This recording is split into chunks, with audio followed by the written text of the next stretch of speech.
It starts with friction points that feel too small to complain about, a sarcastic comment about your income, an eye roll when you dress up, or a passing remark about how her friend's husband has it all figured out. These moments accumulate until the simple act of existing in your own home feels like navigating a minefield. Most men respond to this pressure by turning inward. You begin to audit your own character, searching for the flaws she's pointing out, and mistakenly believe that if you can just argue your case or prove your worth, the criticism will stop. This reaction ignores the underlying mechanics of the relationship. The constant belittlement functions as a psychological smokescreen. Her behavior serves as an outward projection of internal battles she isn't equipped to fight. The words she uses are tools in a struggle for control, driven by fears she may not even be able to name. Changing yourself to satisfy these criticisms is an impossible task because you aren't the source of the problem. To regain your autonomy, you have to look past the insults and identify the specific psychological drivers behind them. These drivers are often rooted in a toxic combination of deep insecurity and a compulsive need to dictate the reality of the relationship. When a woman feels her partner's potential or drive is eclipsing her own, a basic survival instinct takes over. She attempts to stabilize her position by chipping away at your confidence, hoping you'll stay small enough for her to keep. This manifests in the way she reacts to your progress. If you get a promotion or start seeing results at the gym, she'll find a way to dampen the mood. She might even invent an imaginary crowd of other men who are supposedly interested in her, attempting to force you into a state of perpetual competition for her approval. This behavior often transitions into a broader effort to govern your independence.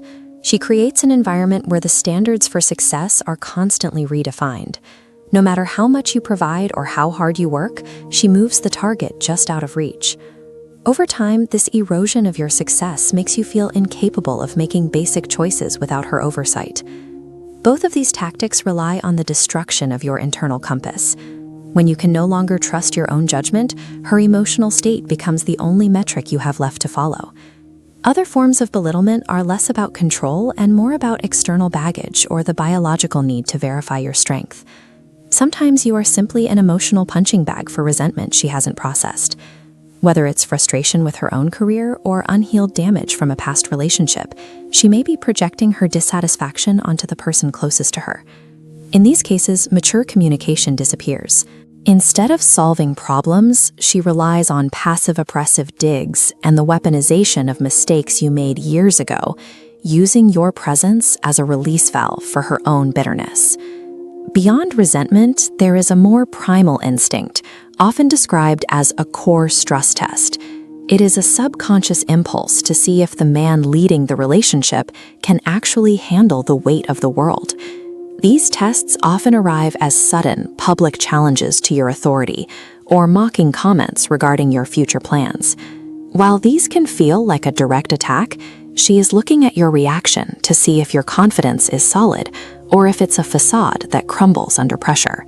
If you respond by frantically defending your credentials or changing your mind to please her, you provide the answer she feared. You prove that your state of mind can be easily disrupted, leading to a loss of respect that is difficult to recover. Reacting to these projections with anger or long logical explanations is a losing game. Whether you're defending your bank account or your character, you're showing her that her words have successfully pierced your armor. You regain your standing through absolute emotional detachment. When the insults start, your greatest asset is a calm, unbothered silence that refuses to engage with the drama she's trying to create. If she attempts to mock your goals, you can choose to simply agree with her and amplify the joke. By laughing at her attempt to make you feel small, you demonstrate that her opinion doesn't carry the weight required to upset you. Reclaiming your autonomy also requires a return to independent action.